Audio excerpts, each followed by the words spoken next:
We are here at Davao City.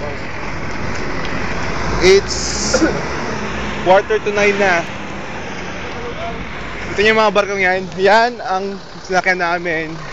Ito yung mga nakita namin barko dito. Isang cargo ship yan. Isang cargo ship.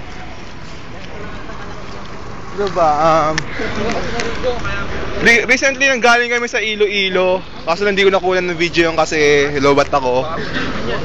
Galing din kaming galing kami ng Jensan, kaso lang di ko rin nakuha kasi nag-charge din ako sa cellphone noon, kaya di ko rin nakuha ng video.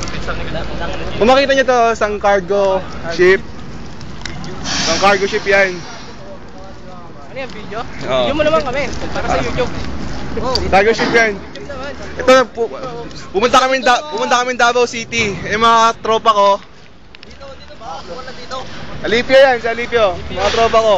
Ako rin. Gulay. Si Velasco. Si Velasco. Yan, si Velasco.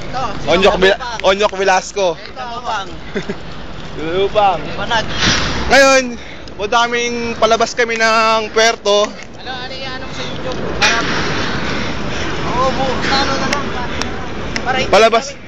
Palabas kami ng puerto, pupunta kami ng Davao City. Maglilibot-libot kami. Baka makabili ako pasalubong. See that? That's the beach. Further, lampas ng ship na yan, beach. You see that? Maya-maya siguro mga alas 3 or alas 2 babalik ako. Magre-report ulit ako. Sige, end of report.